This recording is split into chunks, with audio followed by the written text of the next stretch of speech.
저는 지난 가을에 우리 어머니 아버지가 우리 생태마을에 오래간만에 오셨어요. 근데 아버지가 주치를 참 잘 캐요. 아버지 산삼도 잘 캐지만 주치, 이 3대 명약이 있다고 그러잖아요. 산삼, 주치, 동충하초. 근데 우리 아버지는 산삼도 캐서 나 먹이고 동충하초도 주치도 캐서 먹여요. 그러니까 우리 아버지가 가을 내내 산에 다니면서 주치를 캤어요. 인터넷 가서 찾아보세요. 네. 그게 우리 보통 서민들이 먹는 산삼만큼 좋은 약이라고 그래요. 그러니까 빨간 건데 어쨌든 그거를 아버지가 가을 84살 드신 아버지가 아침만 해만 뜨면 산에 올라가셨어요. 근데 저는 말리지 않았어요.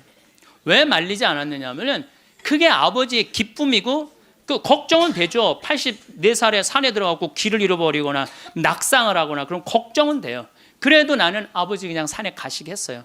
왜냐하면 아까 그 외로운 노인의 얘기처럼 아버지 방에 들어가서 쉬시라고 가만히 있으라고 그게 노인한테 못할 짓인 거예요. 그래서 산에 가고 얼마나 신나게 주치를 캐오고 더덕도 이게 산에 이제 주치를 캐갖고 오면은 그게 자랑스러우신 거야. 그래갖고 큰 걸 캐오시면 내 손을 꼭 잡고 당신 방에 데리고 들어가세요. 큰 거 보여주려고 이게 신부님 이게 한 50년 된 거라고. 그럼 나는 다른 거 하나 이야 우리 아버지 최고다. 우리 아버지 최고다. 역시 우리 아버지가 최고로 멋있는 분이다. 그 아버지 너무너무 신나게 가을 내내 산에 다니면서 주치를 캐셨어요. 어머니는 또 그거 다려갖고 내가 강의 이제 지난 대림절에 하루도 안 쉬고 강의 다니잖아요. 그럼 밤 12시까지 기다리고 있는 거예요. 그거 그걸 먹인다고. 아버지는 산에 가서 큰 죽을 둥 살 둥 주치 캐러 다니고 어머니는 또 밤 12시까지 그걸 다려놓고 아들 강의 끝나면 먹이려고. 근데 저는 한편으로는 늙은 분들을 너무 고생시키는 거 아닌가 이런 생각이 드는 반면 아니다. 저러다가 차라리 지쳐서 돌아가시는 게 낫다. 그래서 내가 어머니 아버지한테 올 봄에는 아까 명동에 와서 그 신발을 이렇게 신발 가게 보면서 내년엔 올 봄에는 신발을 좀 더 가벼운 걸 사드려야 되겠다. 산에 더 다니시게. 그래서 늙어서 행복하게 살기 위해서는 첫 번째 무조건 집을 나가라.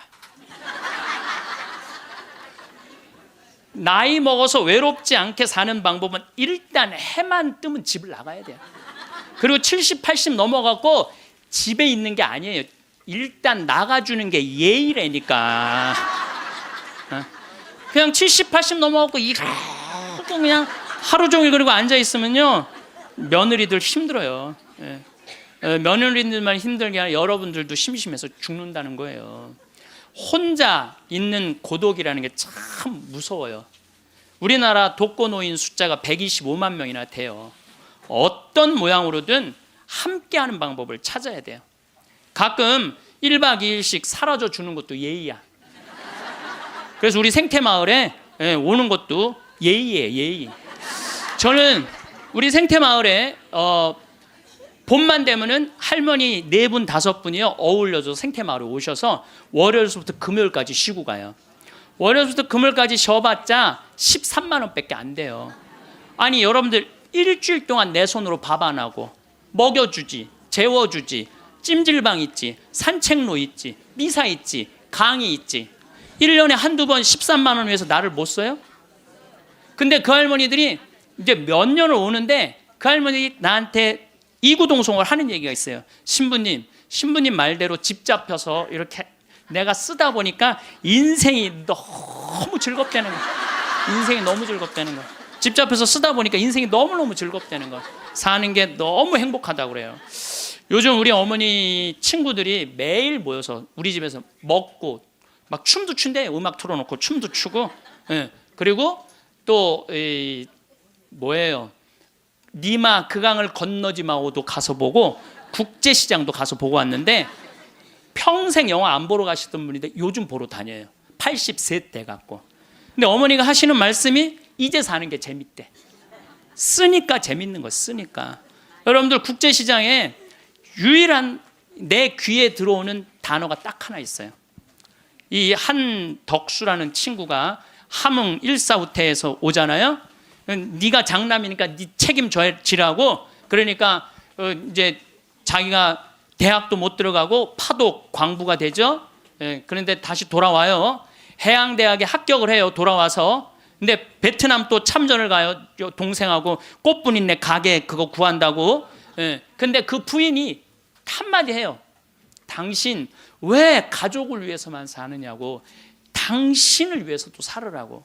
당신을 위해서도 살으라고. 그런데도 이 사람은 끝까지 가족을 위해서 마지막까지 살죠. 그 여의도에서 막순이라고 함흥에서 놓친 그 이제 미국에 이제 입양돼 갖고 정말 눈물 콧물 다 빼죠. 근데 저는 이런 생각이 들어요. 대한민국에 지금 70, 80대 되신 분들이 이 나라 일으켜 세운 거예요. 이 나라 일으켜 세우고 고생이란 고생은 다 하고, 그럼 이제 호강할 때도 됐는데 아직도 뭐가 몸에 뱉냐면 나 같은 게 무슨 호강이야, 이런 생각을 하는 분들이 너무 많아요. 그래서 여러분들 제발 집을 나가세요. 집을 무조건 나가야 돼요. 집을 나가야지 집안에 있으면 안 돼. 그래서 월요일 날은 경복궁 쉬죠. 화요일 날은 경복궁, 수요일 날은 덕수궁, 목요일 날은 창덕궁, 금요일 날은 국립박물관, 토요일 날은 온양온천, 전철 공짜냐, 온양온천 갔다 오고, 일요일 날은 춘천 갔다 오고, 그렇게 계속 돌아다니는 거예요. 계속 돈 하나도 안 들어요. 다 무료 입장이야. 다 무료 입장. 내가 말하는 데는 다 무료 입장이야. 그렇게 계속 돌아다니다 보면은요, 죽을 때 어떻게 죽는다고? 지쳐서 죽는다니까. 지쳐서. 죽을 때 지쳐서 죽어야 돼. 미국에서는 할머니 할아버지들 사진을 찍어놔요. 사진을 찍어놓고 3개월 동안 뭐를 시키느냐면은 3개월 동안 뭐를 시키느냐면은 운동을 시켜요. 헬스도 하게 하고, 그 다음에 파티도 하게 하고, 럭비도 하게 하고. 그렇게 3개월 동안, 그 3개월 후에 다시 사진을 찍어요. 그랬더니 3개월 전에 찍은 사진보다 3개월 후에 찍은 사진이 훨씬 젊게 보이더라 이거예요. 사람은요, 어떤 마음을 가지고 사느냐에 따라서 생김새도 달라진다는 거예요. 나는 늙었어, 난 이제 죽을 거야, 죽을 날만 계속 기다리고 있잖아요. 그러면 그냥 죽는 거예요. 그 우리나라 그 의사 선생님들이 100살 넘은 분들한테 문의를 했어요. 손수건 있어요. 걱정하지 마세요. 여러분들이 너무 많아갖고 지금 더워서. 또 강원도는 오늘 영하 17도예요. 영하 17도라 내복을 입고 왔더니 우리는 내복을 안 입으면은 추워서 못 살아요. 어쨌거나 100살 넘은 분들한테 물어봤어요. 이렇게 100살까지 어떻게 건강하게 사느냐고. 근데 100살 넘은 모든 분이 똑같이 뭐라고 얘기냐면 해만 뜨면 집을 나간다는 거예요. 여러분 오늘 해만 뜨면 여기 나오니까 좋아요 안 좋아요? 좋잖아. 천주교가 얼마나 할 일이 많아요. 그래서 여러분들 나는 성당 다니는 거 나이 먹어서 참 좋다고 생각해. 성당 다니는 거. 성당 갈 때까지 걸어가요 안 걸어가요? 올 때 걸어오고. 그리고 또 우리 천주교가 미사 참여할 때 그냥 놔둬요? 일어나라, 앉아라, 들어와라, 나가라. 얼마나 많이 시켜 미사 때마다. 그리고 여러분들 나이 먹어서요, 이렇게 많은 사람들 속에 어우러져 있으면요 자기가 의식이 젊어진대요. 그래서 뭐가 안 걸리냐면 치매가 안 걸리는 거예요. 치매가. 그래서 레주하는 할머니들이 되게 자다가 돌아가신대. 많이 끝까지 활동한다가 지쳐서 죽는 거예요. 지쳐서. 레주하는 할머니들이 끝까지 활동하다가 지쳐서 죽는 거예요. 지쳐서. 그러니까 여러분들 성당 다니는 거 참 좋은 거예요. 그리고 제가 권하는 거는 무기력증에 빠지지 않기 위해서 가장 중요한 거 운동하는 거예요. 헬스 자전거 타는 거. 헬스 자전거 꼭 타세요. 허벅지에 근육이 풀리잖아요. 그때부터 누워서 똥오줌 싸는 거예요. 여러분들 누워서 똥오줌 싸는 사람들 많이 보셨어요? 아마 내가 제일 많이 봤을 거야. 누워서 똥오줌. 왜냐면 환자 봉송체 나가니까. 그러면요 한 5년 10년 누워서 똥오줌 싸는 집에 들어가잖아요. 온 집안에 냄새가 배 있어요. 온 집안에. 그러니 그 집이 기쁨이 있겠어요, 없겠어요? 본인만 삶의 질이 떨어지는 게 아니라 그 가족 전체가 삶의 질이 떨어지는 거예요. 또 내가 또 가정방문 간다고 또 청소해놓고 향수는 뿌려갖고 이게 향수하고 섞여갖고 무슨 냄새인지 구분이 안 돼.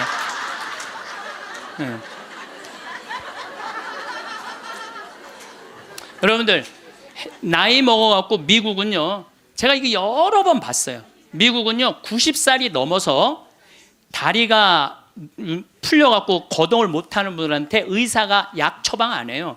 뭘 처방하냐면 헬스장 가라고 그래요. 헬스장. 왜냐하면 몸에 근육이 있으면요 잠도 잘 와요. 몸에 근육이 있으면 잠도 잘 오고, 또 몸에 근육이 있으면은 누워서 똥오줌 안 싼다는 거예요. 그래서 어떤 할아버지는 헬스를 하면서부터 어깨가 넓어져갖고 양복을 다시 맞추고 춤도 추고 그런다는 거예요. 또 나이 먹어갖고 좋은 건 춤추는 거예요. 이게 나이 먹어갖고 춤처럼 좋은 게 없다는 거예요. 가장 자연스러운 운동 중에 하나가 춤이라는 거예요. 그래서 요새 노인복지관에서 춤 프로그램이 참 많잖아요.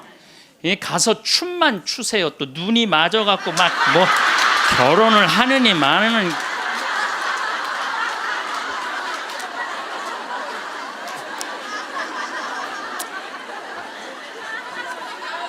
돈 쓰는 거 아깝다고 72%의 돈 쓰는 거 아깝다고 72%의 할머니 할아버지들이 아무것도 안 해서 집에만 있는다는 거야. 우리나라에 지금 72%의 할머니 할아버지들이 돈 쓰는 거 무섭고 아깝다고 아무것도 안 하고 집에서 있는다는 거예요. 그런데 이 중에 45%는 극빈자예요. 극빈자라고 그러는 거는 정말 어려운 분들이, 우리나라 OECD 국가 중에 노인 가장 가난한 나라가 우리나라예요. 이것도 참 슬픈 일이에요. 왜냐하면 우리나라가 정말 잘 사는 나라거든요. 여러분들 우리나라 잘 사는 나라인지 모르세요?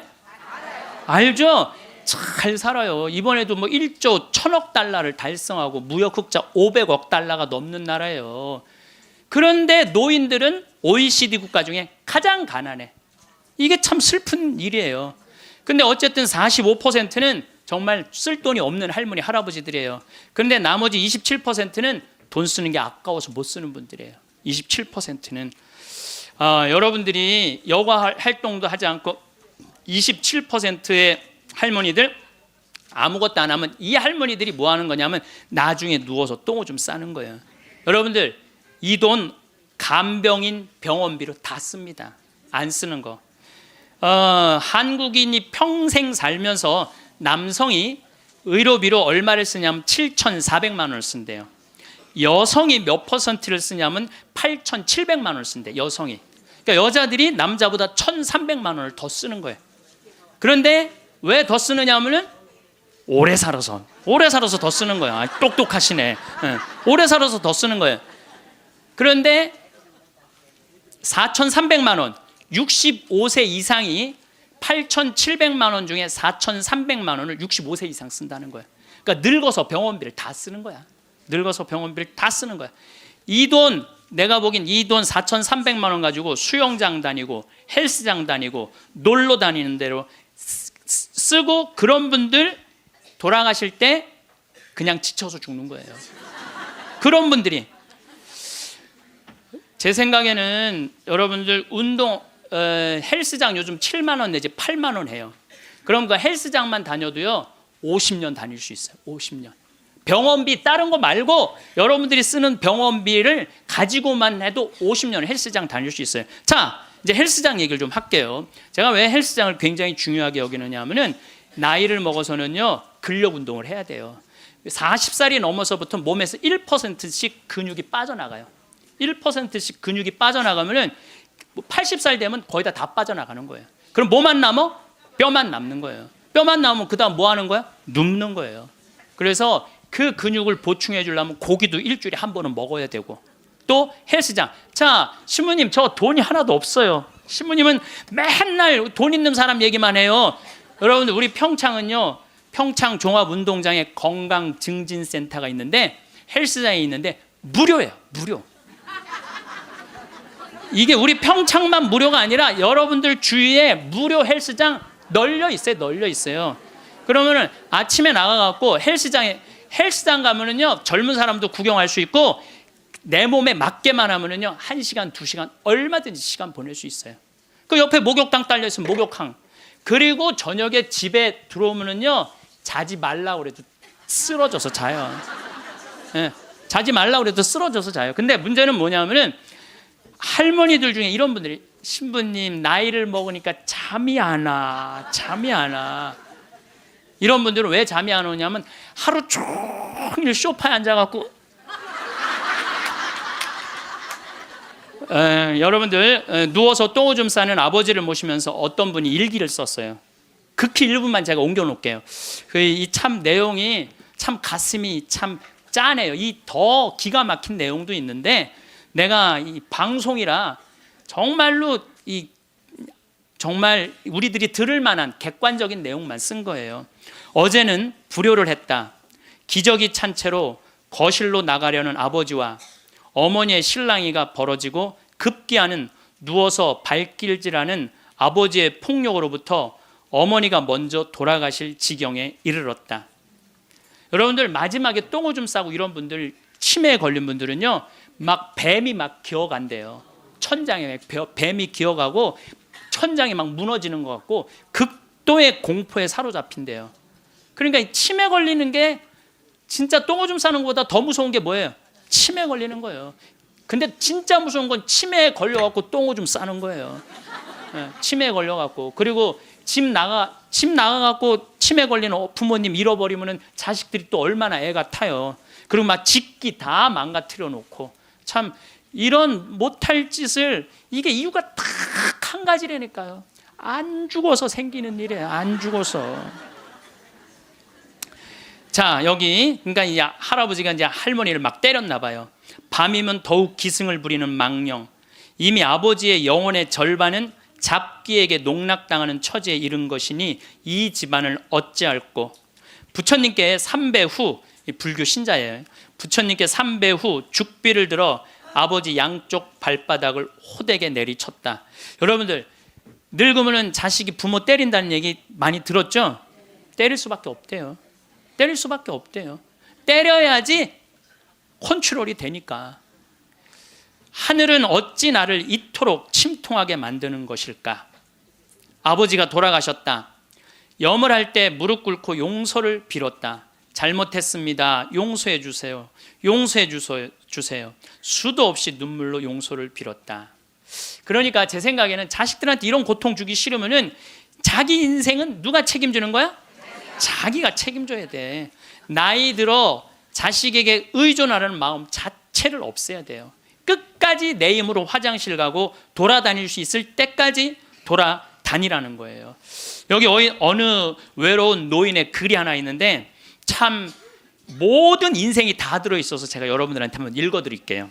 3년 전 마누라가 세상을 떠난 뒤 나는 외로움을 견디다 못해 함께 살자는 아들의 청을 받아들였다.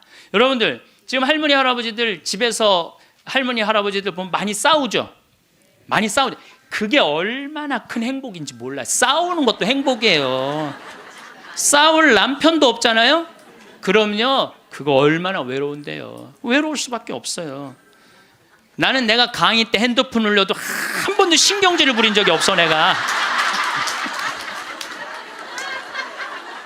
나는 아늑하고 편안한 아들네 집에서 학교 간 손자들과 직장에 나간 아들과 며느리가 돌아오는 저녁 때를 기다렸다.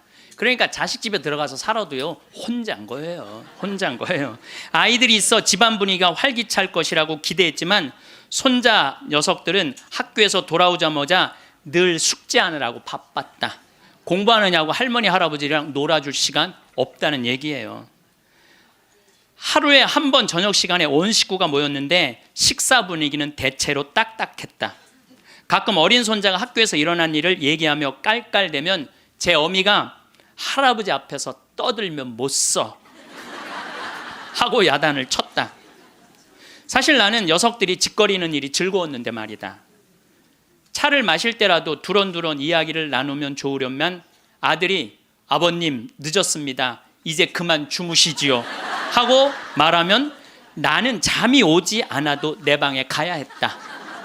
감옥이죠, 감옥. 바깥에 나가고 혼자 있을 수도 없고 자식하고 산다고 행복한 게 아니라니까요.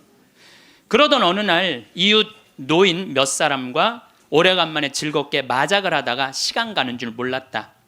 그러다 저녁에 퇴근한 며느리에게 그 노인들 식사를 같이 부탁했는데 며느리가 진수성찬을 차려올렸다. 그런데 이튿날 아침이었다. 아들이 미리 말도 없이 손님을 청하면 어떡하냐면서 앞으로 그러지 마세요라고 말했다. 언젠가부터 나는 자주 배가 고팠다. 금방 밥을 먹어도 또 배가 고팠는데 냉장고에 내가 먹을 만한 간식이 없었다.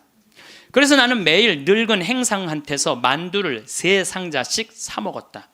그 뒤로는 뱃속이 편안했고 하루 종일 목소리를 쓰지 않는 나로서는 만두 장수와 이야기 나누는 일도 즐거웠다. 여러분들 늙으면은요, 이 만두 장사랑 얘기 나누는 것도 즐거워. 나하고 누가 말만 해줘도. 그래서 우리 생태마을에 전화해갖고 할머니들요, 무지하게 통화 오래 하는 할머니들 많아요.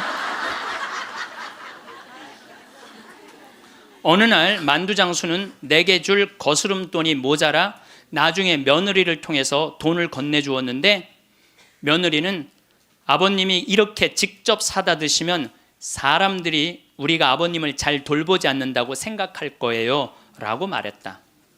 그렇게 2년이 흘렀다.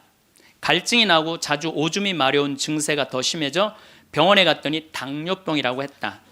아들은 너무 많이 드셔서 그 병에 걸린 겁니다 라고 말했다. 며칠 뒤 내 몸은 회복됐지만 마음은 뒤숭숭했다. 그러다 문득 마누라 장례식 때 보고 여태 만나지 못한 친구가 생각났다.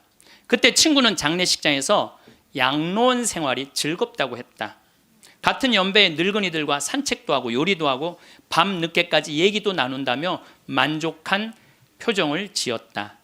내가 들어갈 방도 있냐고 묻자 친구는 자네는 아들과 더불어 만년을 편안히 즐기게 라고 말했다. 여러분들 늙어서요, 늙은 친구들하고 어울려서 노는 게 행복할 것 같아요? 나 쳐다보지도 않는 아들하고 사는 게 행복할 것 같아요? 여기 여러분들 여기 지금 늙은 친구들하고 오신 분들 많죠? 네.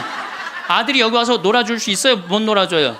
못 놀아줘요. 그러니까 이 생각을 바꿔야 된다는 거예요. 그냥 돈을 꾸리고 아껴서 그 옆에 있는 소중한 친구하고 밥 한번 사 먹을 생각 안 하고 자식 뒷돈 대줄 생각만, 그 정신 나간 엄마 아빠들이라는 거예요. 그러면 나는 그 친구의 말에 공감했지만 이미 3년을 편안하게 보냈으니 그것으로 족하지 않는가. 나는 자리에서 일어나 주섬주섬 짐을 꾸렸다. 옛 친구들이 있는 곳으로 가기 위해. 제가 가끔 삼성 노블 카운티 또 유무상통 마을, 그야말로 돈이 있는 할머니 할아버지들 노인 요양시설에 가서 강의를 해요. 그분들 참 멋지게 살더라고요. 예. 해주는 밥 딱딱 먹고 수영장 있고 삼성 노블 카운티는 골프 클럽도 있더라고. 같이 골프도 치고 다니고. 여러분들 다 하실 수 있어요. 뭐만 하면 학원만 끊으면 욕심만 버리면 여러분들 다 하실 수 있어요. 대한민국은요 지금 얼마든지 행복하게 살 수 있는 길인데 이놈의 욕심이 지금 대한민국을 막고 있는 거예요. 예전에는 40살, 50살까지 살 때는 치매가 뭔지, 노년의 외로움이 뭔지도 모르고 살았어요. 그런데 이제는 70, 80, 100, 110살까지 살면서 점점 사는 게 재미가 없어져요. 그래서 나이가 들면은 뭐가 드느냐면 무기력증이 든다고 말씀을 드렸어요. 여러분들 사는 게 재미가 하나도 없고 무기력증에 빠지면 그 다음에 오는 건 우울증이에요. 이제 병으로 발전해요. 그래서 우리나라 그 할머니들 65세 이상 할머니들 그 우울증을 조사해 보면은 부부가 같이 노년에 살면 우울증이 21% 온대요. 그리고 자식하고 살면 27%가 온대요. 그러니까 여러분들 늙어서 자식들하고 살면은 행복할 것 같죠? 행복하지 않아요. 그러니까 여러분들 나는 늙어서 자식한테 효도받고 산다? 아니에요. 나이를 70, 80, 90 넘어가면서 자식하고 살면은요 서름받고 섭섭하고 또 내 마음 몰라주고 내가 저를 어떻게 키웠는데 나를 이렇게 무시해?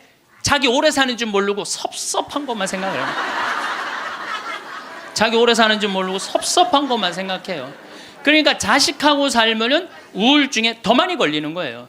그러니까 여기 계신 여러분들은 늙어서 자식하고 한 집에서 산다는 생각은 아예 머릿속에서 빼버려야 돼요. 빼버려야 돼. 또 문제는 혼자 살면은요, 이 우울증은 41%로 늘어나요.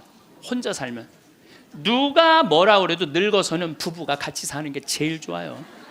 누가 뭐라 그래도. 그러니까 여러분들 지금 여기 60, 70 되신 분들, 50 되신 분들도 마찬가지예요. 내가 지금 자식 걱정하고 뭐 며느리 걱정하고 손자 걱정하고 손녀 걱정할 때가 아니라니까요. 네. 남편 걱정하고 아내 걱정해야지 자식들 걱정할 일이 아니에요. 여러분들 이번에 니마 그 강을 건너지 마오. 그거 보셨어요? 네, 보셨죠? 저는 그 니마 그 강을 건너지 마오를 우리 직원들하고 보면서 저는 참 많이 울더라고요. 많이 울었죠, 여러분들도. 근데 난 그 우는 게 이해가 안 가. 왜 울어? 여러분들 할아버지 98, 조병만 할아버지, 할머니 89, 강계열 할머니. 여러분들 89, 89살에 눈 오면 눈싸움하고 놀고 그렇잖아요. 낙엽 떨어지면 낙엽 가지고 놀고, 꽃 피면 꽃 꽂아서 머리에 꺾어주고, 냉이 씻을 때 물에 물장구 치고 놀고. 여러분들 89살, 이 98살에 그렇게 산다는 건요, 늘 내가 강의 때 말하는 대로 사는 분이에요. 얼마나 행복해요. 저는 그 두 분의 이렇게 사는 모습을 보면서 참 보기 좋더라고요. 저렇게 마지막에 아름답고 경치 좋은 데서 자식들하고 안 살고 그 부부가 같이 그렇게 한복 꼭 같은 색깔 입고 얼마나 좋아요. 100살까지 그렇게만 살 수 있다면 여러분들 그건 대복을 탄 거예요. 저는요, 중간에 무슨 장면이 나오느냐 하면은 이 할머니 생일날 자식들이 와서 밥을 먹다가 싸워요. 싸우는 거 보셨죠? 네. 뭐 네가 한번 아버지 아팠을 때 병원에 모시고 갔냐, 전화라도 한번 했냐. 그 싸우는 걸 보면서 많은 사람들은 가슴 아프게 생각을 하는데 전 전혀 그렇게 이건 여러분들 모두의 일이에요. 앞으로 대한민국의 모든 집에서 일어날 일이에요. 그리고 나는 그 자식들 100번 이해가 돼요. 100번 그 자식들 이해가 돼요. 여러분들 생각을 해보세요. 98이면 아들이 68살이야. 아들이 68살이면은 자기도 힘들어. 자기도 70에 들어섰는데 98살 먹은 아버지 언제 챙겨요? 98 먹은 아버지. 여러분들 생각을 해봐요. 예, 여러분들 딸이 하나 있는데 40살까지 시집도 안 가고 80 다 된 내 옆에 붙어 살아. 그럼 그 딸 이뻐요, 미워요? 그리고 그냥 돈이라도 벌어오면 좋은데 돈도 안 벌어와. 돈도 안 벌어오고 계속. 그리고 이런 우리나라 캥거루족이 몇 명이냐면은 100만 명이래요. 그러니까 어머니가 70, 80이 다 됐는데도 그 어머니 등골에 붙어서 빼먹는 거야. 자긴 돈도 안 벌고. 여러분들 그런 딸들이 자기가 독립하지 않고 계속 부모 힘들게 하면 그 딸 밉잖아요. 그럼 입장을 바꿔놓고 생각해보자 이거야. 내 나이가 60이 됐는데 아버지가 100살 되도록 안 죽고 계속 내 등에 붙어 살면은 60 먹은 자식은 힘들 것 같아요, 안 힘들 것 같아요? 똑같은 입장이에요. 계산상 안 맞는다는, 계산상. 자식을 20년 키웠으면 20년만 얻어 먹어야지. 근데 이제는 20년 키우고 40년, 50년, 60년 얻어 먹는다니까요. 지금 50살 되신 분들은 110살까지 산다고 말씀드렸죠? 그러면은 지금 50살 된 분들 110살까지 살면은요, 60살서부터 자식 기대고 산다면은요, 몇 년 얻어 먹는 거야? 50년 얻어먹는, 50년. 지금 40살들은요 120살까지 사는 거야. 그럼 60살서부터 자식 기대서 얻어먹고 산다면은요 60년 얻어먹는 거야. 20년 기껏 키우고 난 다음에 60년 얻어먹는 게 말이 돼요? 그러니까 이제는 자식하고 산다는 거는, 자식이 늙어서 나를 책임진다는 건 상상도 하지 말라는 거예요. 누가 책임져야 돼? 내 인생은? 내가 책임지는 수밖에 없어요. 아니, 제가 늘 드리는 말씀이지만은 저는 고등학교 3학년 때까지 어머니 아버지가 저를 키웠어요. 저는 뭐 우리 집 막내로서 정말 사랑 많이 받고 자랐어요. 그 신학교 들어가니까 누가 날 키워줬어? 교회가 날 키워줬어. 신학교, 교회가. 신부 되고 보니까 너무 고마워. 그래서 20년 동안 나 키워준 어머니 아버지한테 은혜를 갚으리라. 내가 받은 만큼은 돌려주리라. 그래갖고 내가 신부 돼갖고 첫 사목 활동비 받았을 때 45만 원인가 받았어요. 그 24년 전에요. 어머니 2만 5천 원, 아버지 2만 5천 원 용돈 드렸다니까요. 그렇게 20년 동안 한 달도 안 빠지고 용돈 드렸어요. 그 4년 전에 끝났어. 4년 전에 계산 끝났어요. 그런데도 어머니 아버지가 갈 생각을 안 하네. 아버지 85, 어머니 83인데 너무 정정하신 거예요. 근데 저는 괜찮아요. 왜냐하면 여러분들, 저는 사실은 어머니 아버지를 전 참 많이 사랑해요. 이제는요, 자식이 효도로 부모를 모시는 시대는 끝났어요. 자식이 부모를 얼마나 사랑하느냐가 결정적이에요. 너무 사랑하면 보고 싶잖아. 자꾸 같이 있고 싶고. 사랑은 그거 아니에요? 보고 싶고 같이 있고 싶고. 그러니까 아버지가 85이 돼도 어머니가 83이 돼도 항상 머릿속에는 시간만 되면 아버지 어머니 보러 가고 싶다, 이 생각을 좀 갖고 있어요. 이건 효도의 차원이 아니에요. 사랑의 차원이지. 그러니까 나는 또 어머니 아버지가 살아있는 게 좋아. 왜냐하면 어머니 아버지 죽으면 아무도 없잖아요. 마누라가 있어, 자식이 있어, 누가 있어. 어머니 아버지 죽으면 끝인데. 그래서 내가 어머니 아버지한테 꼭 하는 말이 있어요. 올해도 가서 말씀드렸어요. 어머니 아버지, 내가 70에 은퇴하니까 앞으로 딱 20년만 더 살아라. 그럼 아버지 105, 어머니 103이야. 그러니까 딱 20년만 더 살고 그땐 내가 안 붙잡겠다. 그땐 죽어도 된다. 저는 상관없는데 여러분들은 상관이 있어요. 왜 상관이 있느냐 하면은 70살 된 여러분들, 50, 60살 된 여러분들은 지금 나도 힘들지만 자식 결혼시켜줘야지, 또 뭐 책임져야 될 게 얼마나 많아. 그런데 늙은 어머니 아버지, 90, 100살 된 어머니 아버지까지 살아있다면은 이건 너무 힘든 거예요. 너무너무 힘든 거예요. 그러니까 인생이 즐거운 게 아니라 인생이 온통 짐이야, 짐. 그러니까 온통 짐이 되기 싫으면은요, 여러분들, 짐이 되기 싫으면요, 내 인생은 이제 내가 책임지는 거예요. 내 인생은. 그리고 여기 80 넘으신 분들 가운데 자식이 전화 안 한다고 섭섭해하지 말아요. 자식이 전화 안 한다고. 당연히 잊어먹을 때도 돼요. 그 나이 되면은. 그 나이 되면 잊어먹을 때도 돼요. 어머니 아버지가 있는지 없는지도 모르는데 무슨 전화야, 전화는. 그리고 정 목소리 듣고 싶으면 본인이 하세요. 전화기 째려보고 있지 말고. 1번 누르면 큰아들, 2번 누르면 작은아들 나오는데 그걸 못하고 이놈의 새끼들이 손가락이 없어, 발가락이 없어, 왜 전화를 안 해? 자기가 하면 되지. 그래서 늙어서는 뭐를 버려야 되냐면 거지 근성을 버려야 돼요. 누가 나한테 해주겠지, 날 찾아와 주겠지, 이런 생각 절대 하지 말라는 거예요. 이제 여러분들 내 인생을 내가 책임지는 방법은 딱 한 가지밖에 없어요. 자식 학원 끊는 거예요.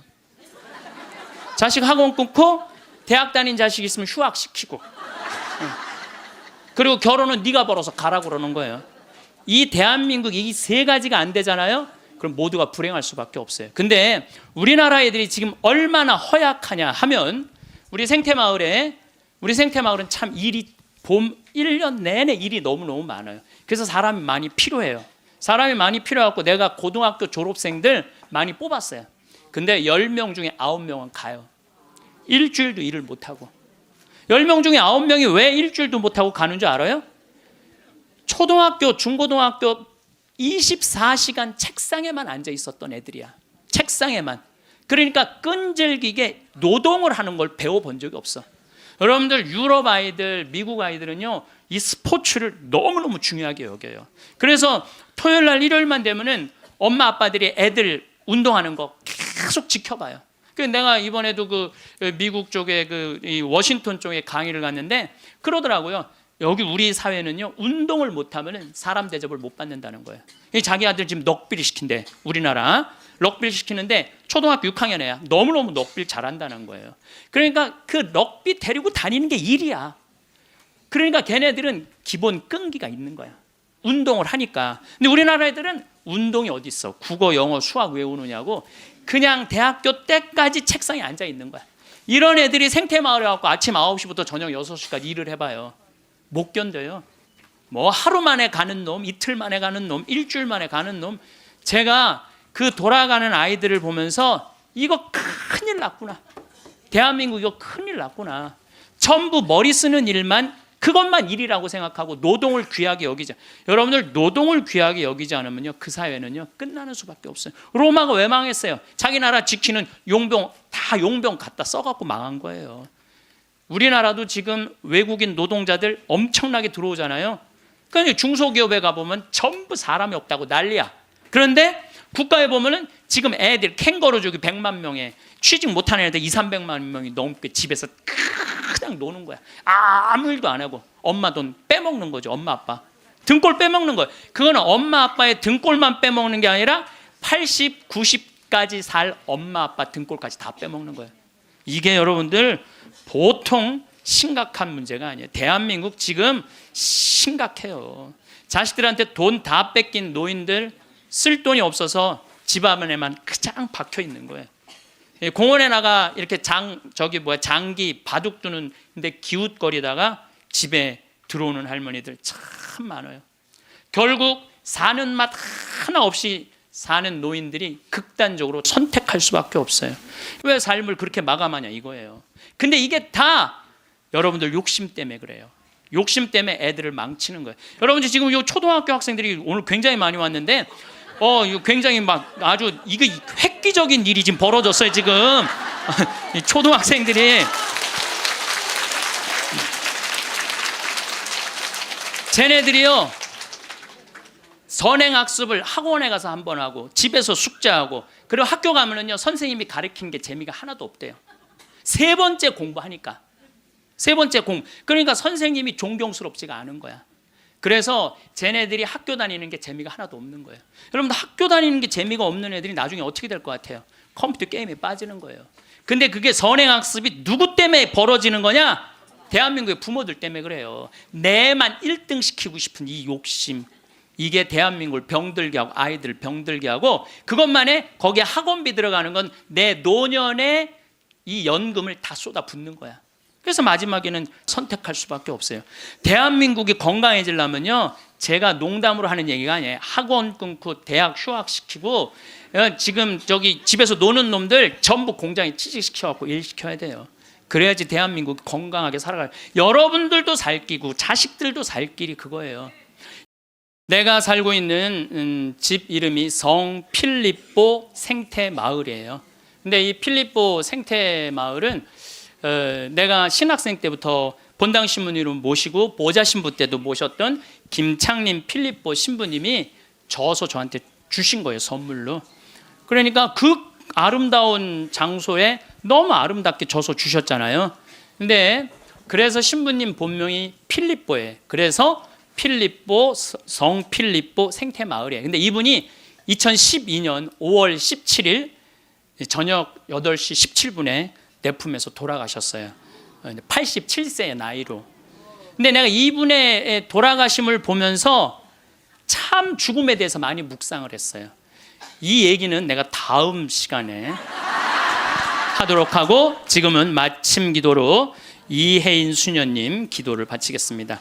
어느 노인의 고백이라는 기도입니다. 성부와 성자와 성령의 이름으로 하루 종일 창밖을 내다보는 일이 나의 일과가 되었습니다. 누가 오지 않아도 창이 있어 고맙고 하늘도 구름도 바람도 벗이 됩니다. 내 지나온 날들을 빨래처럼 꼭 짜서 햇살에 널어두고 봅니다. 바람 속에 펄럭이는 휘노애락이 어느새 노을빛으로 물들어 있네요. 이왕이면 외로움도 눈부시도록 가끔은 음악을 듣습니다. 이 세상을 떠나기 전 내가 용서할 일도 용서받을 일도 참 많지만 너무 조바심하거나 걱정하진 않기로 합니다. 죽음의 침묵은 용서하고 용서받은 거라고 믿고 싶어요. 고요하고 고요하게 하나의 노래처럼 한 잎의 풀잎처럼 사라질 수 있다면.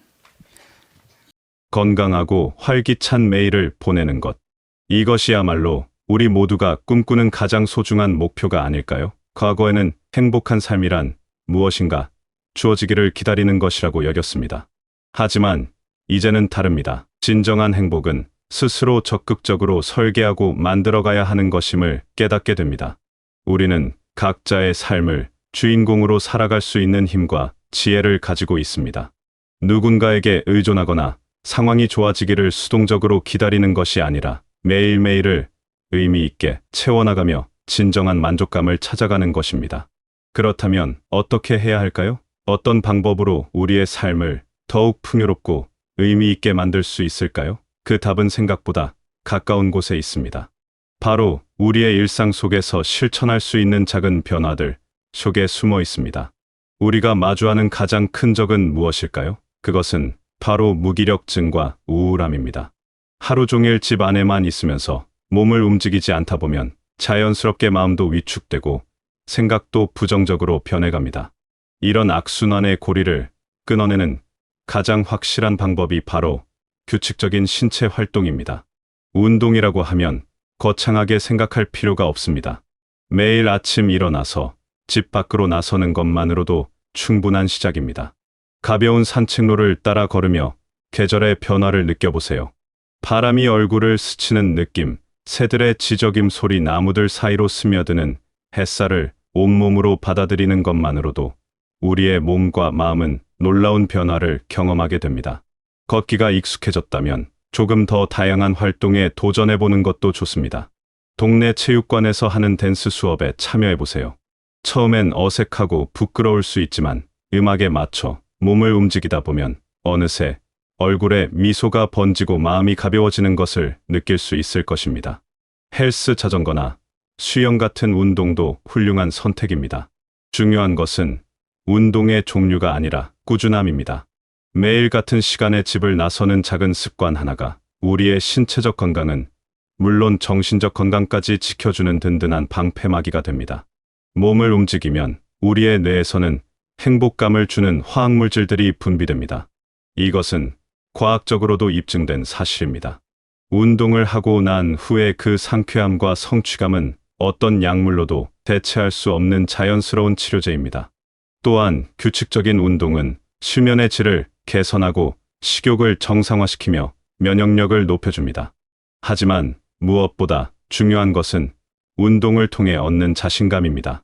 처음에는 조금만 걸어도 숨이 찼던 몸이 점점 튼튼해지고 계단을 올라가는 것이 한결 수월해지는 것을 느낄 때 우리는 스스로에 대한 믿음을 되찾게 됩니다. 나도 할 수 있다는 자신감, 변화할 수 있다는 희망, 이런 긍정적인 에너지가 삶의 다른 영역으로까지 퍼져나가게 됩니다. 아무리 몸을 열심히 움직여도 채울 수 없는 무언가가 있습니다. 바로 정서적 만족감과 소속감입니다. 인간은 본능적으로 사회적 동물입니다. 다른 사람들과 소통하고 교감하며 함께 무언가를 나누고 싶어하는 욕구를 가지고 있습니다. 이런 욕구가 충족되지 않으면 아무리 몸이 건강해도 마음은 메마르고 외로워집니다. 혼자 있는 시간을 완전히 없앨 수는 없지만 그 시간을 줄이고 다른 사람들과 함께하는 시간을 늘려보세요. 오랫동안 연락하지 않았던 친구에게 전화를 걸어보는 것은 어떨까요? 처음엔 어색할 수도 있지만 대화가 시작되면 금세 옛정이 되살아나면서 서로의 안부를 나누게 됩니다. 이웃과의 관계도 소중히 가꿔보세요. 엘리베이터에서 마주치는 분께 먼저 인사를 건네고 아파트 단지 내에서 산책하는 분들과 자연스럽게 대화를 나눠보세요. 처음엔 날씨 이야기나 간단한 인사말에 그칠 수 있지만 시간이 지나면서 서로에 대해 더 많이 알게 되고 진정한 이웃사촌의 관계를 만들어갈 수 있습니다. 지역 복지관이나 문화센터에서 진행하는 다양한 프로그램에 참여해보는 것도 좋은 방법입니다. 요리 교실, 원예 수업, 노래 교실 등 다양한 활동들이 준비되어 있습니다. 이런 곳에서 만나는 사람들은 비슷한 관심사를 가지고 있기 때문에 자연스럽게 친해질 수 있습니다. 종교적인 믿음이 있으시다면 교회나 절, 성당 등의 공동체에 적극적으로 참여해보세요. 예배나 법회에 참석하는 것뿐만 아니라 봉사활동이나 소모임에도 참여하다 보면 신앙을 통해 맺어진 깊이 있는 인간관계를 만들어갈 수 있습니다. 사회적 교류의 가장 큰 장점은 서로에게서 배울 수 있다는 점입니다. 다른 사람의 경험담을 들으며 새로운 시각을 얻게 되고 내 이야기를 들어주는 사람이 있다는 것만으로도 마음의 위안을 받게 됩니다. 또한 함께 웃고 이야기하는 시간들은 스트레스를 해소시켜주고 삶의 활력을 불어넣어줍니다. 때로는 다른 사람을 도와주는 역할을 하게 되기도 합니다. 컴퓨터나 스마트폰 사용법을 잘 모르는 분께 알려드리거나 몸이 불편한 분을 도와드리는 일을 통해 우리는 존재의 의미와 보람을 느끼게 됩니다. 누군가에게 필요한 존재라는 것을 확인하는 순간 우리의 자존감은 한층 높아집니다. 지금까지 이야기한 신체 활동과 사회적 교류를 실천하기 위해서는 어느 정도의 비용이 필요합니다. 체육관 이용료, 문화센터 수강료, 친구들과의 식사 비용 등등 말이죠.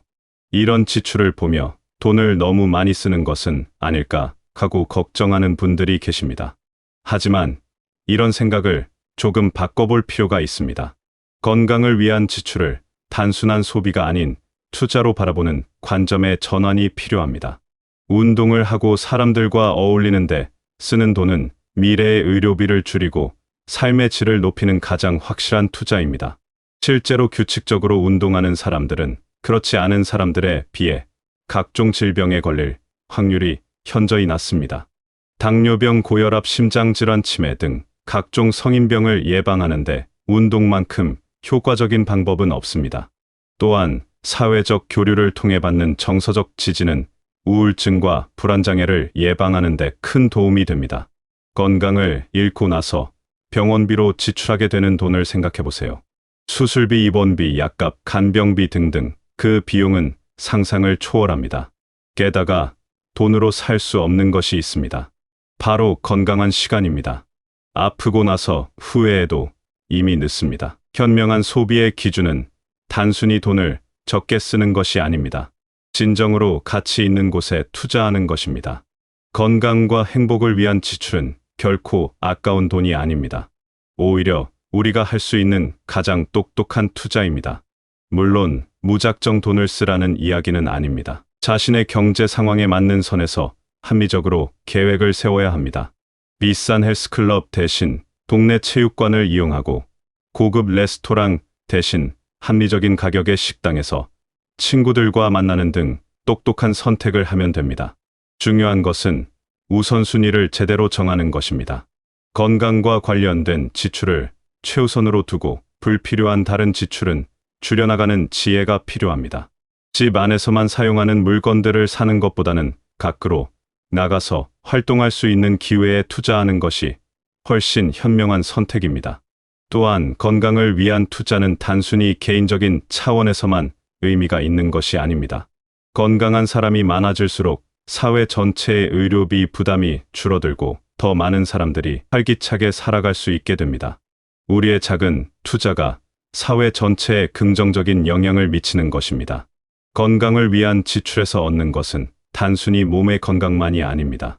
새로운 사람들과의 만남, 새로운 취미와 관심사의 발견, 성취감과 자신감의 향상 등 돈으로 환산할 수 없는 소중한 가치들을 얻게 됩니다. 이런 것들은 우리의 삶을 훨씬 더 풍요롭고 의미 있게 만들어줍니다. 지금까지 이야기한 3가지 요소를 다시 한번 정리해 보겠습니다. 바로 신체적 활동, 사회적 교류, 그리고 이를 뒷받침하는 현명한 투자입니다. 이 3가지는 서로 독립적인 것이 아니라 톱니바퀴처럼 맞물려 돌아갑니다. 운동을 하면서 만난 사람들과 친해지고 그 사람들과 함께 더 다양한 활동을 하게 됩니다. 사회적 교류를 통해 새로운 운동이나 취미를 알게 되고 그것에 참여하기 위해 투자를 하게 됩니다. 건강을 위한 투자를 통해 더 많은 활동과 만남의 기회를 얻게 됩니다. 이런 선순환의 고리가 한번 만들어지면 우리의 삶은 점점 더 풍요로워집니다. 매일 아침 일어나는 것이 기대되고 새로운 하루를 맞이하는 것이 즐거워집니다. 무기력함과 우울함은 자연스럽게 사라지고 대신 활력과 희망이 자리 잡게 됩니다. 가장 중요한 것은 이 모든 것이 다른 누군가가 만들어주는 것이 아니라 우리 스스로 만들어가는 것이라는 점입니다. 주도권을 우리가 가지고 있습니다. 변화를 만들어낼 힘도 우리 안에 있습니다. 처음에는 작은 변화부터 시작해도 됩니다. 하루에 10분만 더 걷기, 일주일에 한 번, 친구와 통화하기, 한 달에 한 번, 새로운 활동에 참여해보기, 이런 작은 실천들이 모여서 큰 변화를 만들어냅니다. 중요한 것은 완벽해야 한다는 부담을 갖지 않는 것입니다. 때로는 의욕이 떨어질 때도 있고 몸이 아파서 운동을 못할 때도 있습니다. 그럴 때는 충분히 쉬었다가 다시 시작하면 됩니다. 포기하지 않고 꾸준히 이어가는 것이 가장 중요합니다. 우리는 모두 행복할 자격이 있습니다. 건강하고 활기찬 매일을 보낼 권리가 있습니다. 그 권리를 시연하는 것은 다른 누구도 아닌 바로 우리 자신의 선택과 노력에 달려 있습니다. 삶은 우리가 생각하는 것보다 훨씬 많은 가능성을 품고 있습니다. 새로운 사람들과의 만남, 새로운 경험들, 새로운 도전들이 우리를 기다리고 있습니다. 문을 열고 나가서 그 가능성들을 하나씩 현실로 만들어 보세요. 여러분의 매일매일이 건강과 웃음으로 가득 차고 소중한 사람들과의 따뜻한 만남으로 풍성해지며 현명한 선택을 통해 더욱 의미 있는 삶을 만들어 가시길 바라겠습니다.